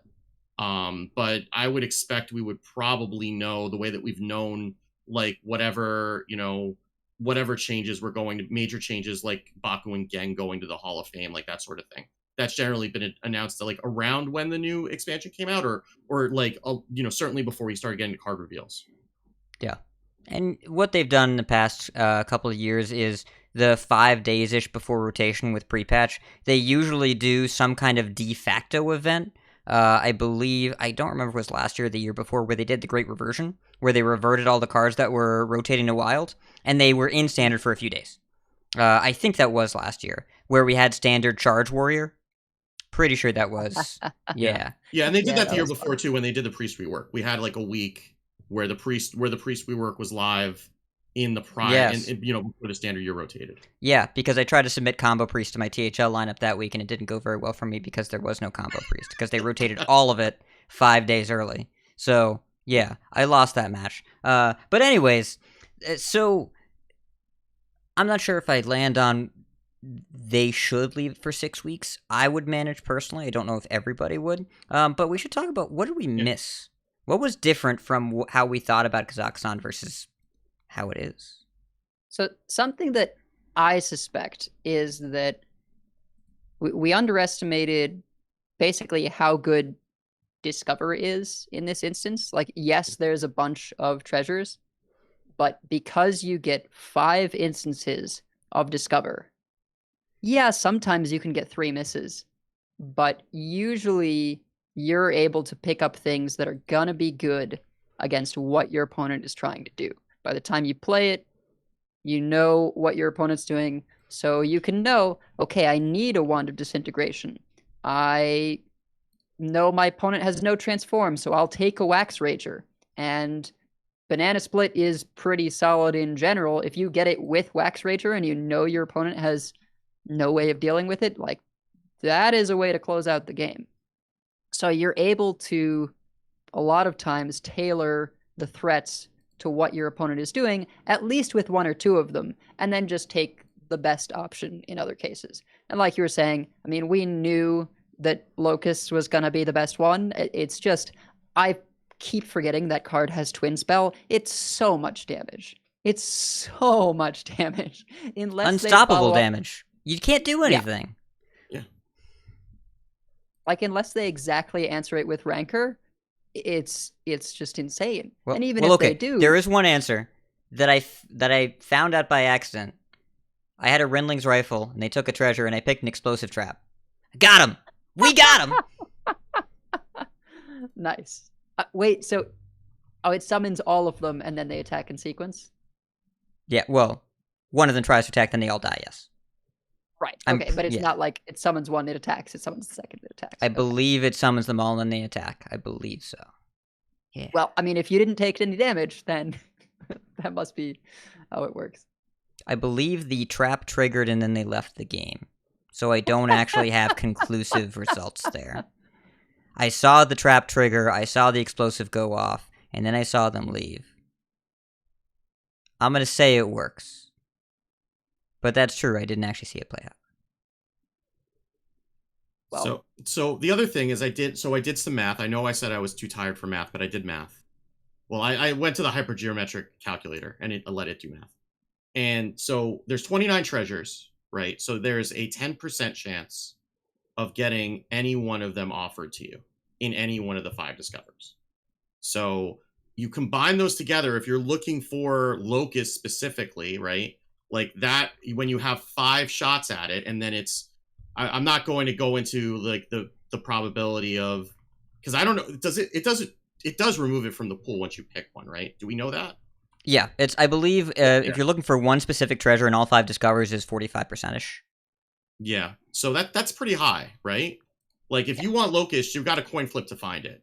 Like, and there are multiple treasures that do face damage, like Book of the Dead, Pure Cold. It is actually, I mean, what really makes this stand out is it is way easier to assemble Quel'Dalar than I expected it to be. Right?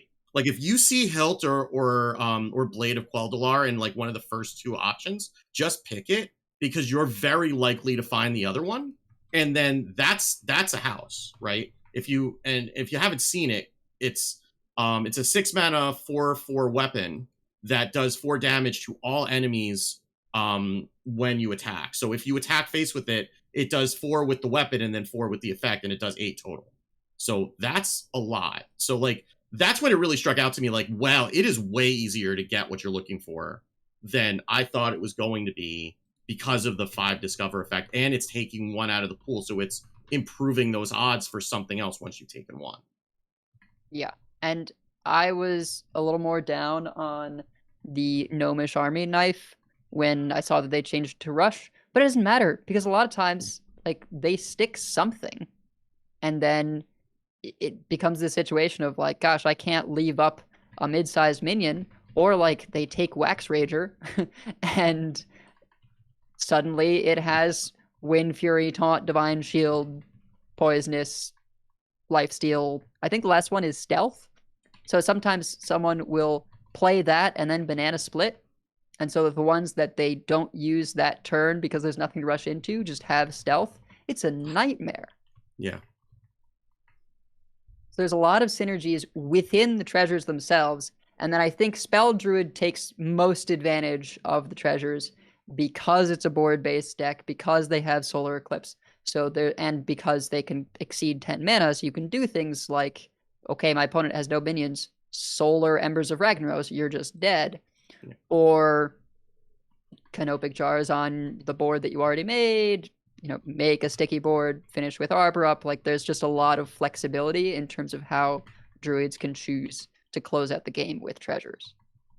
And Moonlit Guidance is a card too, right? Oh, so they're getting extra treasures, right? Because that makes a copy. So now they're taking a treasure that's already in their deck that they want, and then they're getting another copy of it. Whether or not they draw it that turn doesn't really matter. They're still getting an extra one, right? Yeah. So like that's also kind of contributes to it. And those are generally pretty cheap, and they've generally got a lot of mana by the time that they get it down. So they can cycle that, start drawing right away, and start getting some of the cheap treasures to be able to. I mean, it's you can get whatever you want most of the time because you've got 5 unique cards in your deck, or 4 if you took Baldalar, and you've got 3 Discover choices. So you can get almost exactly whatever you want most of the time with Moonlit Guidance too.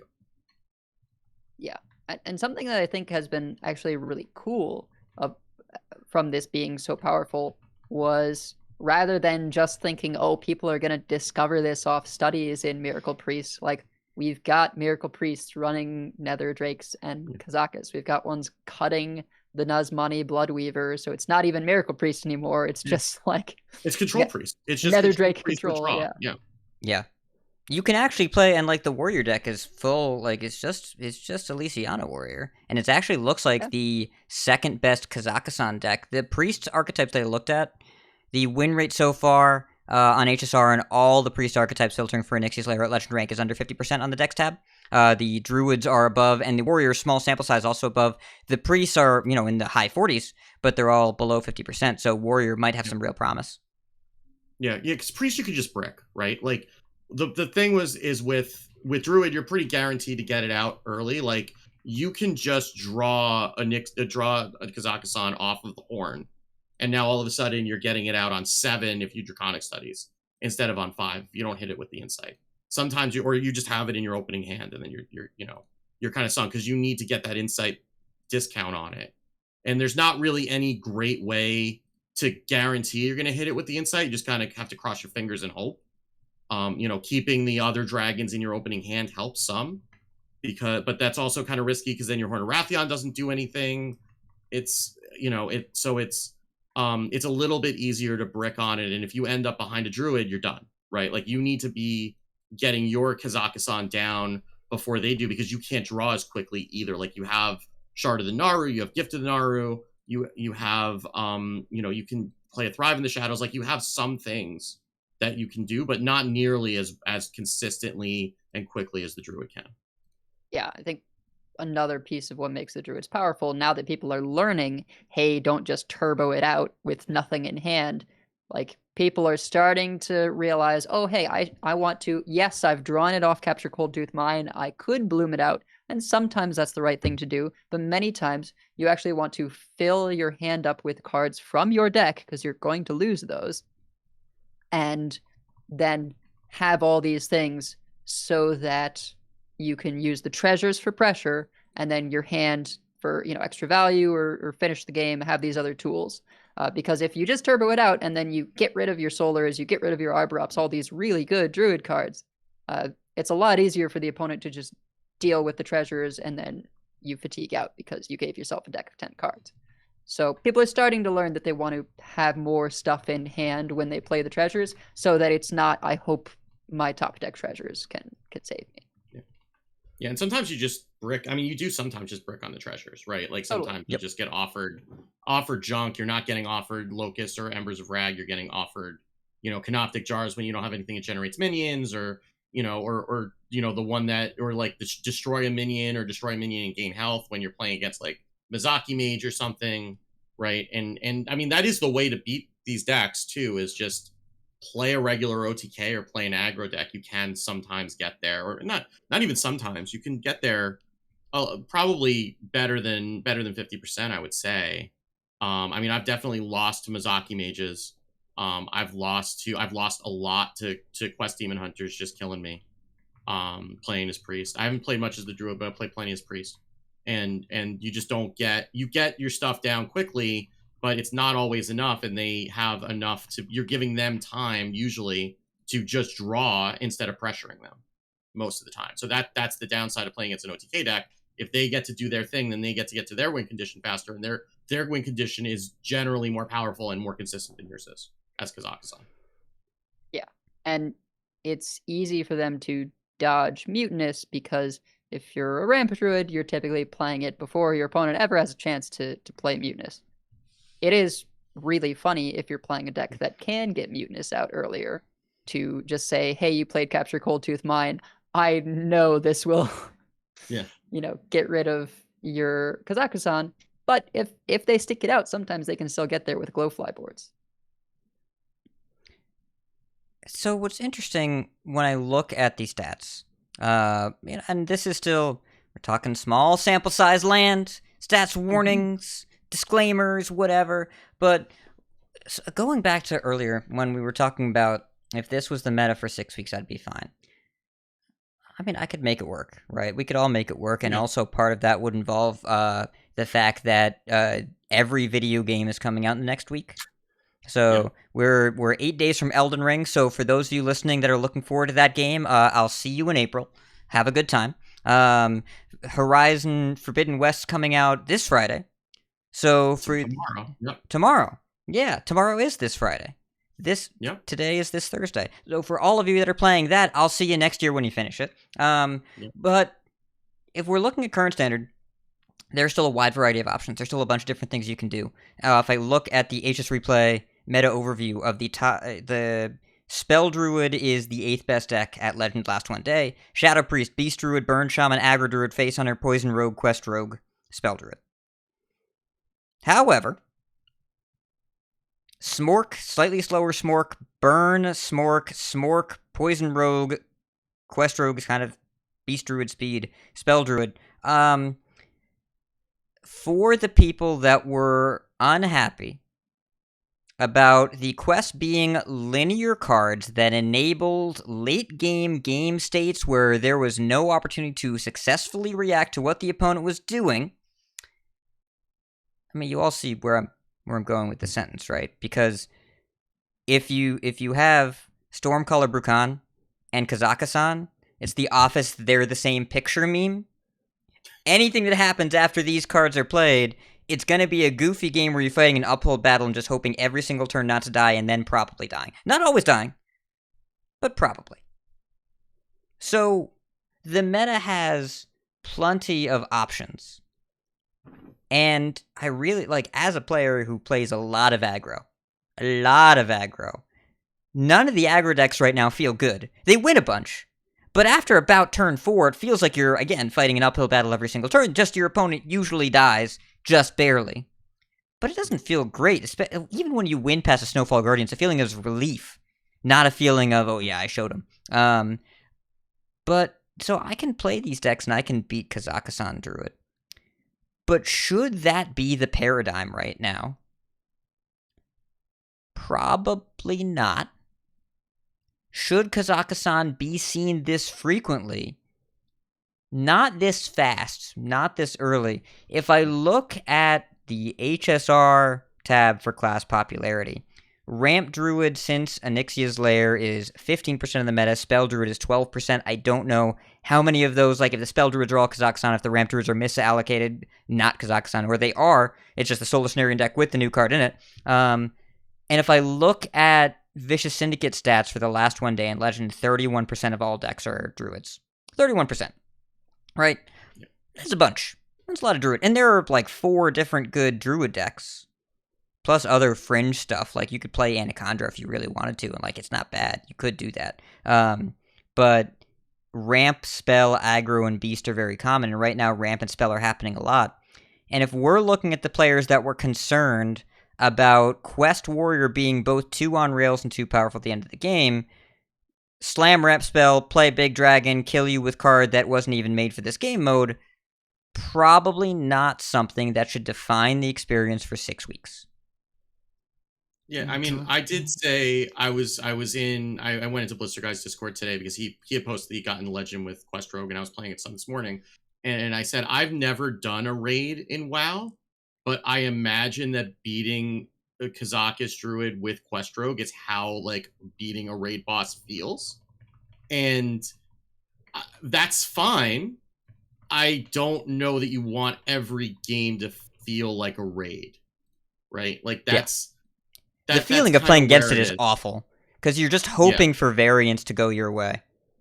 Right. And I would not be surprised, like, as much as I don't think they're going to make changes to a lot of the cards in Druid because they are going away, I would not be surprised if this is the straw that broke Sweet Guff's back, because I think that card being 5 it was already something that people were talking about. We can argue whether it's needed or not, but I think that's something that people are going to be pointing to because it enables a lot of this, right? And it's one more ramp.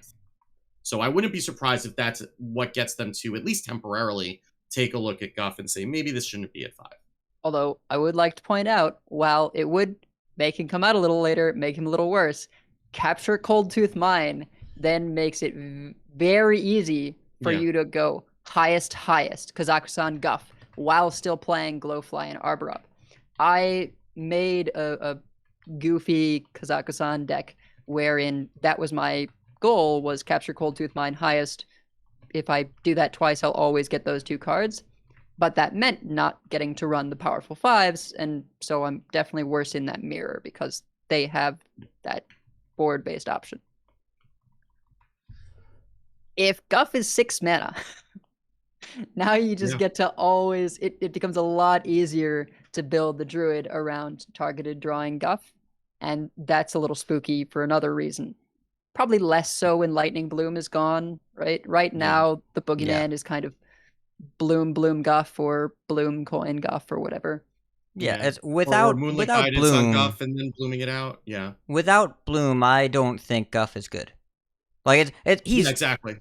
He's a good card, but like if we have a problem with Druid being too consistent, and remember that Ramp Druid was super duper played before this patch, but the win rate was in the 40s, like the high 40s, but still in the 40s. It was just popular and fun because people like ramping and doing crazy crap. But like it was very easy to beat if you wanted to beat it. It's just a lot faster now. I'm just concerned for the amount of decks that will be invalidated and the amount of proactivity that's going to be required when they already made so much forward progress there. With the play rate here, combined with Kazakusan likely being way more popular than they anticipated, I think that hitting the Druid deck with something small would be reasonable. And they could go larger, because if you nerf Overgrowth to 5 for a month, you could do... They nerfed Edwin before rotating him. And it was deserved. Yeah. I mean, there's a whole like rogues gallery of criminals in that deck that you could hit. You could hit a whole bunch of things. I mean, I don't know if Lightning Bloom's probably aren't any numbers you can really move on that make it other than just like deleting the card entirely. But yeah, you could hit Overgrowth. You could hit Moonlit Guidance. You could hit. You could even hit Capture Cold Tooth Mine along with Guff if you wanted to, make it a little bit more expensive. We don't need to go this crazy though. Like No, I don't think you do. Yeah. I don't think you do. It's really just like... It's a matter of if they want to say you've had your fun, now stop it. Or, if they just want to bring it down a little bit and kind of get people, off of, but the other thing is that this is clearly a play pattern that people enjoy. And people like doing the big thing, and as Dr. Jikanicki said at one point, making the big noise, right? And that's what people like to do. So it's as much as it's not so much fun to play against. I'm sure there's a large contingent that's the only thing they want to do until rotation because it's fun, right? So that's a hard thing to balance even outside of, because we've heard them say they don't balance for power, they balance for fun, right? So it's a matter of, if fun is a zero-sum game, then how do you deal with that, right? Because in those games, typically one person is having all of the fun and one person is having much less, or zero of them. I would say something that I'm a little worried about them doing, and I'm not sure how I would feel, is if they immediately pull the trigger on Kazakusan and raise it to 9 or 10 or something, saying, oh, it's coming out a little earlier than we expected, a little too high power level. And then we get around to 4 set, and now it's super expensive, and all the mana cheating cards that were enabling it to come out like stupid early are gone, and now it's just like way too late. I think that would be a shame. Yeah. I might even see them like not touching the mana cost, but touching the number of discovers, right? Like make it a little bit more of a risk reward. If you gave it 3 discovers, like you get 3 of these, which means that it's a little bit less likely. I think that would be bad. It would be bad, right? But I think that it would be a bad experience. Increasing variance just makes it worse when you get Locust. It does, but it also means that there's more of a risk of going to fatigue, right? And like this is going to be like 10 is a lot, right? Just to draw, like you're generally going to get through a lot of what you're looking for, and you'll be able to get there. If you're like, well, this is what I have to work with the rest of the game, and then I'm in fatigue and I'm out of stuff, right? That might discourage the play pattern of slamming it on 5, right? Because if you do whiff on those, it makes it much more of a risk reward. I mean, Deck of Lunacy was played too, right? And sometimes Deck of Lunacy just got you nothing until people figured out how to optimize it. But sometimes you just drew Deck of Lunacy late and didn't do anything. I mean, Deck of Lunacy is probably not the best example here. The problem is I think it is a good example. I think it is an excellent example. I think that is exactly the comparison that I want to make right now, which is why at this popularity of Kazakusan, they need to nerf its popularity. I don't think the card needs to be worse, but they have to make it less frequently appearing, and they have to make it so people can do something other than Smorker combo, because that has been the problem they've been dealing with all year. And when they nerf over and over again in Stormwind and Alterac to make things slower, and then this is the opposite of the thing they wanted. So, and this is only in Druid. The Warrior deck is playing it on turn 78 or whatever. They don't care. They're bulwarking and playing Onyxia and Drake, and they don't care. The Priest deck, not winning enough. And the Priest defensive kit, very good right now. I lost a bunch to Boar Priest last week before the patch came out. It's not a bad deck. Glory was playing it on stream. The world champion. And, like, I think he's sort of 1,000 Truth banter on turn 7. Like, if you want to kill some stuff as a Priest, you can do that. How you win is irrelevant, and it's not winning enough. It just needs to be slower in Druid. It needs to be not as fast in Druid, and that means you're probably hitting the Druid ramp. Okay. I don't know the best way to do that right now, but also they can be fairly destructive because we have such a short amount of time. And the ramp Druid fans will obviously want to get a little bit more time with that deck because the whole thing is rotating. But they need to find a way for these Druid decks, especially for Kazakusan, to be less popular. Because it's not a win rate outlier, but it's absolutely a population outlier. And that experience gets real old real quick. Real old real quick when you're playing against the same 29 cards and none of them were cards they could put in the deck. So I would look at an Overgrowth nudge first, even though I would rather move Bloom, because I think I agree with you, Steve. There's no real graceful way to move Bloom. There are a bunch of ungraceful ways to make the card bad. Literally just say, this is in wild now, goodbye. You could do that too. It could. I don't anticipate that. It's possible. I don't anticipate it. Like, I love the design of the card, and it has been strangely fair for a while. Also, nerfing it would make Wild Paw Caverns a lot worse. I'm still okay with that. I'm okay with not getting Cavern on 1. I mean, I don't know. Maybe it's just Innervate with Overload. Maybe it's just Innervate with Overload.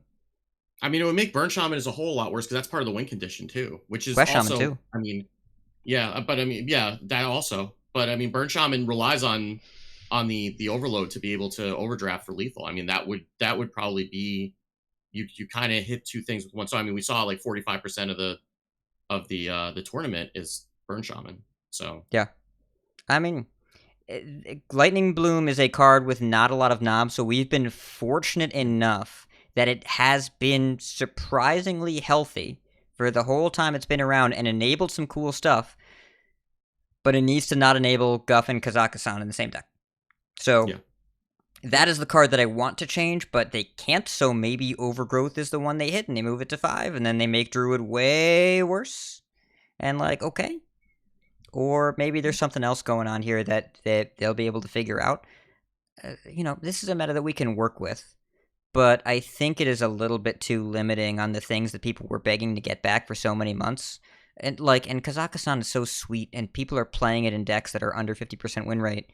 Like you both said, we don't want to take it away from people. They want to do this. And I was struck by both Kibler and Zeddy talked about this card in a positive fashion, and both are very noted of pro-control, anti-quest. And even though the gameplay experience of Kazakusan, I'm going to say, is extremely close to most quest decks in terms of the end game, yeah, for players who dislike that kind of play experience, to have fun playing with this card and being okay playing against this card, at least for now, indicates there's some significant value in the design. So I hope they preserve the design. But I could see this card's at 9, the design's still there. This card's at 9 is still something that people would do. Like, Warrior doesn't care because, like, it's you never played this before turn 1,000,000, and Priest reduces the cost a bunch of ways anyways and just kills stuff over and over again. The problem is for Quest Priest because it loses an 8, but the best Priest with this, it doesn't play the quest anyway. Yeah, Quest Priest is not the use case for this. Because I mean, you don't necessarily. I mean, if you're playing this in the way you end the quest, the game with Quest Priest is with the quest, right? Like that's, and you don't really want to be replacing your deck with the quest or putting more cards in it at that point. Yeah. So I don't know. This card is beatable and cool. The mini set is cool. The meta has a lot of options, but the direction that's being pushed right now, combined with the frequency of this cool and interesting play experience that has become so frequent that the coolness has already kind of faded away, that makes me sad because I want this to be special, and it's not special right now. It's normal, and I want it to go back to being special. So they've found ways to nerf play rate in the past, usually with a numbers nerf that is a small adjustment to the win rate and a big adjustment to the amount of dust people have in their collections. Because when you nerf a legendary, we've seen it mostly with the mage and the warrior quest. They got worse, but they were bad before the nerfs, but everyone, cashed out. And then the play rate went way down. So if they move Kazakusan to 9, the same thing will happen. And we will absolutely have the nerf to the play rate. I don't know if it's deserved, but also the counterpoint is, if people are going this far out of their way already to play it, then nerf it, people will play it anyway. And the people that aren't that invested will cash out. We've seen that with those quests too. Yeah. Yeah. It's let the fans keep the effect. And then just make everyone that's not a true fan, you gatekeep a little bit. Only the true Kazaka fans get to play this, and maybe that'll be enough. Like I'm cool with standard right now, but I've heard enough concerns very quickly about how the experience isn't as fun, and for that to ramp up this fast, no pun intended. I intended the last one. This one just happened. For those concerns to ramp up so consistently and so quickly, and I see it, right? Like, it's after you lose to Wand and to Locust, like, I get saying, like, that wasn't something I want to happen all the time, and then it keeps happening.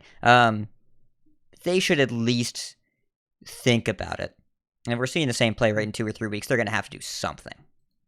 Yeah, and I guess the one thing that, if we want to look at a silver lining out of this, like, the fact that this hasn't happened more with the mini sets is actually quite a testament to how well these mini sets have been designed. Because, like, this was when they announced this, like, I remember being very nervous when they were announcing, like, the first mini set, because, like, especially because we just come off of, like, Doom in the Tombs, right? And Doom in the Tombs was bringing, whenever you have a small number of cards, especially with this big of a set, like, they have to make a really big impact in order for you to notice that anything has happened, right? So and when you shoot for a 10, you sometimes hit a 9, you sometimes hit a 12, right? And that seems to be what happened here, but that's not happened as much as I would have thought that it would happen with the mini sets up to now. Like, this is an outlier in that way. And this really hasn't been an issue with like a lot of the other cards. I guess Nitro Boost Poison was kind of close, but it wasn't to this level. So I think that they've done a pretty good job, at least, of designing these mini sets such that they're staying in the right power level. And this is an outlier. I'm sure that, you know, they're going to get data from the Masters Tour. That's going to be one thing that's going to figure into this. They'll probably see, you know, what the play rates come on after the Masters Tour, after people see either how these decks are beaten or, you know, or see what the best thing is to do. And I'm sure that they've been very good about making those changes. They may have to take a couple swings at it to get it to work, but they'll take a swing at it. And then worst comes to worst, as long as they get it to like a reasonable state, then we've got rotation coming in a few weeks. Yeah. It's, we've had, like, the mini sets have been impactful, but yeah, you were on the 1 in 1 out train for a while of we need to keep standard at a consistent size. They have done... Still am. Yeah, well, but they've done a marvelous job this year of standard being large, interesting, and diverse. It's not in a way that everybody loves, but I think if you look both before this mini set and right after, any class you want to play, there are at least 3 different distinct choices in how to play each class. And not all of them are tier 1, but most of them are in the ballpark of I could win a game with this. Maybe not Mage. Mage has 2. Paladin and Warrior are probably the ones that have 2 in Mage, yeah. Yeah, Paladin has, I mean, you've got hand buff, and you've got Libram. I mean, it's all like Paladin-y things. Yeah. There's only so much you can do with their kit. Warrior, you've got control and then charge, control, and quest, I guess. And, you know, but it's still like, you've got a bunch of different lists you can play, maybe not distinct archetypes. Shaman, you've got like 12 distinct archetypes or whatever. Like, I don't know what's going on over there. And there's still a lot of experimentation to be had right now. Like, there's diversity, but I don't like just how, not even that I don't like. I think it's probably not in their best interest when they move the meta away from a minimum requirement of proactivity so well to push it back that way. And that's what Kazakusan really did in the Druid deck specifically, is it pushed it way back towards proactivity. The other Kazakusan decks are both worse and slow. So that seems like the intended use case, that you see it if you stick out the game, but that's not what's happening here in the Druid, so that is the only spot that I'd nudge. Otherwise, I'm glad the set's impactful. We didn't even talk about the other 34 cards in the set. Raid Boss Onyxia is cool as hell. You can play her. She's pretty good. There are a bunch of other cards that are like seeing active play all the time. SI7 Smuggler is a double agent that corrupts into a charge call. I love that crap. Furious Howl, really good in both slow and faster Hunter. And Dragonbane Shot in Quest Hunter is unbelievable. It's so good. I killed a priest. I had to deal them 81 damage over the course of the game. But when I said I had to, I mean I got to. That was a gift that I gave myself. They healed so many times, including a Zyrella, trigger my Light Shower Death Rattle, and heal myself with my hero power, and I killed them 2 turns later with Quest Hunter, because you can do that. There's so much cool stuff going on. So, I hope that everybody gets a chance to do all of their cool stuff, and Kazakusan is one of the cool things, but I hope it's not the only cool thing. There's some people that want to do slower cool things, and then they get killed from hand with Soul or Ember. Maybe we chill on that a little bit. Just a little bit. A little bit. I mean, I'm just happy I get to play Dustbreaker again, and then I just happen to have Kazakusan in that deck. But I get to Dustbreaker people on 4 again, and that I'm happy. That's all I need to do. Yeah. There's... Edelweiss gets to put on her lab coat and go do mad experiments for a while. And do whatever she wants Pretty much. Yeah. I mean, in the show notes for Life and Ladder, you wrote a lot of really bad ideas. You said that. That's what you said. You know, Edison said that he failed hundreds of times before he made the light bulb. You know, you just need to get there one time. There's a lot of bad ideas, and then you're fine, and eventually you get to something good. That meta breaker is always the last place you look. Yeah. Right now I'm on Aggro Warrior, because I'm trying to make Whelp Bunker work, along with the new give minion +2/+1 and rush. Have you considered putting Onyxia in that deck? No, that costs 10. Yeah, but he's a well. It's true. There is synergy. Yeah. Yeah. By the way, mechanical wealth works. That's why around for these big ideas. I'm thinking more like Smite, Cruel Taskmaster, and then Shield of Honor, that kind of thing. This is actually what it's like when Edelweiss is streaming and I'm in chat and she's building a deck, and then I just come up with like every bad idea that's antithetical to whatever she's trying to do, and then she very patiently explains to me why I'm wrong. So I want people to get that real experience, and we're going to raid Edelweiss right after this stream. I think we can head into the thanks section. We're going to see what happens. Also, so couple caveats. Do not let Masters Tour's deck lists that competitors had 48 hours to come up with be any kind of indicator of the meta. Conquest is different. They didn't have any time. They weren't happy about it, and they just played what they landed on. Like, it's not going to be representative of what you see on ladder. Well, this is maybe representative of what we'll see on ladder this weekend. They get to ban Druid too. Yeah. Or they get to play Druid. But they can ban Druid if they want to, right? You can't do that on ladder. Yeah. And leave your rogues behind. Friends that don't. All right. We'll no safety. I saw where you were going. I appreciate the effort. I think I have a bumper here, but then we'll get copyright struck, and I don't want to do that. Here it is.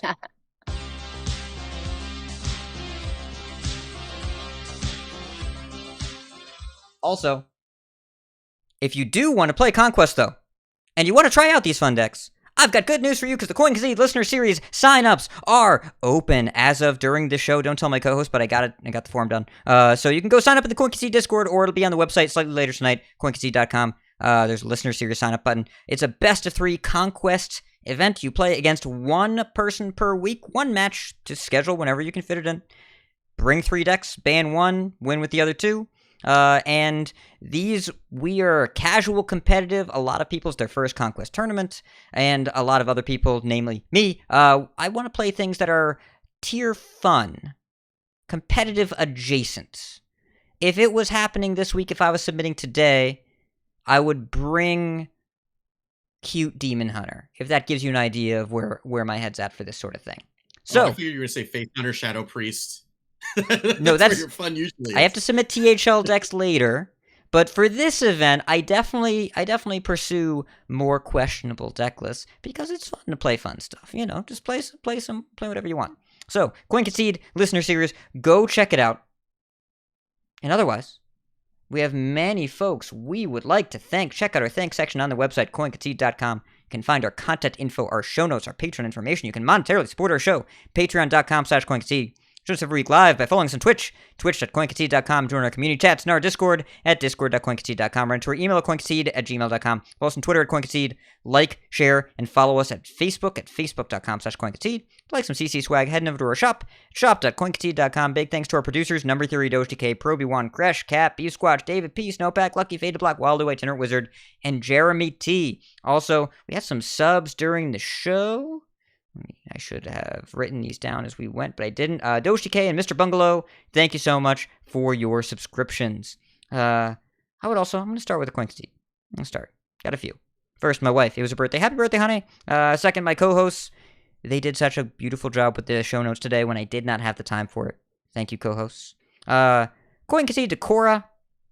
Cora has been killing it in social media, explaining design notes for each card that's been revealed. And when it came time to reveal Hala, the Mage, Legendary Dragon, people were mean, and I didn't like it.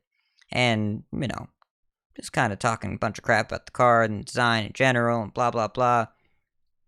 Don't be mean to Cora. Don't do that. Don't be mean to anybody on the internet. Don't be mean to game devs. They make games that you like. Be nice to them. But especially, don't be mean to Cora. She's a nice person. And also, the people that were making those concerns all said this mini set wasn't going to do anything to the meta. Pfft, serves you right. And finally, Concede to Owen. They sent me a really nice message last week. It's the Irish spelling of Owen, where the L's are silent, and It got a really nice story about how my pronunciation of the name and the research and the correct pronunciation helped them realize it actually is pretty close to the name of one of their kids, which they didn't even realize with the authentic pronunciation. So it was a really nice moment. Thank you so much, Owen. All right, Edelweiss, you've got a lot, and Steve, you've got a lot. Oh my goodness. All right, Edelweiss, you go first. Okay, so first, Concede to Alkali Lake, who gave away basically some of her time to 3 people, one of whom was myself. I was very helpful, informative. I'm working on a new direction. It'll probably be a while before I release all the videos and things that I'm working on, but that's just because I want to have like the full polish. They're not time dependent, so I really want to make sure that they come out finished and exactly how I want, and hopefully people will like those. Concede as well to Kazakusama for just totally disrupting the meta and proving all of us wrong, showing once again that card evaluation is really freaking hard. So yeah, Kazakusan, pretty sweet. And then Concede to the poor devs who named the new BG cosmetic, because I feel you. I totally could see myself making that same. I don't even know if I would call it a mistake. I feel like it's immature, the response that we've had. You know, we refer to something like N'Zoth as a finisher in Standard because, you know, it closes out the game. I think it's just unfortunate with the particulars of how this cosmetic functions and that word. So hopefully they will be able to replace with a name that is less disruptive to the community. Yeah, I feel your pain on that one. And how about you, WickedGood?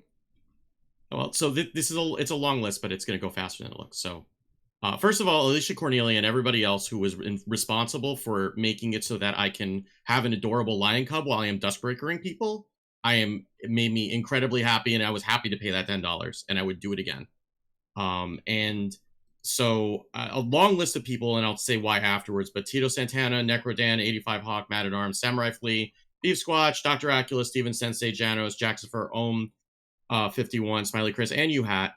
So I recorded a farewell for now at least Off Curve this week. Now that this is my new home, I kind of had to, I can't do both. And, I'm trying to be respectful of my own time and not overextending myself. So I recorded a 15-minute episode, kind of saying so long to that feed. For now, I may still post some things to it, I may not. And a lot of people came and listened to it right away and said some really nice things that really made my heart warm. And it was a tough thing to do. Like, I'm obviously overjoyed to be part of this show, but it's, it's like leaving a job that you really like, but there's a really great opportunity that's making you leave it. So it was a little bit bittersweet and a little emotional. And, I even kind of wondered if I was going to post it or not, but I finally did. And, everyone just kind of made me feel really great and really appreciated. And I really wanted to appreciate them all back. And also to everybody who's been so welcoming over here, because, it's hard to come and sit in one of these seats. And, for a podcast that's been going on as long as this is, and everyone has just been really wonderful and complimentary. And I'm super grateful. So all of you, if you've said something, or if you even thought something good about me being on the show, thank you. You're welcome. All right. And I think that's going to do it for the show. So keep calm and draw your locusts. And if you see us on ladder, concede. Concede. Concede.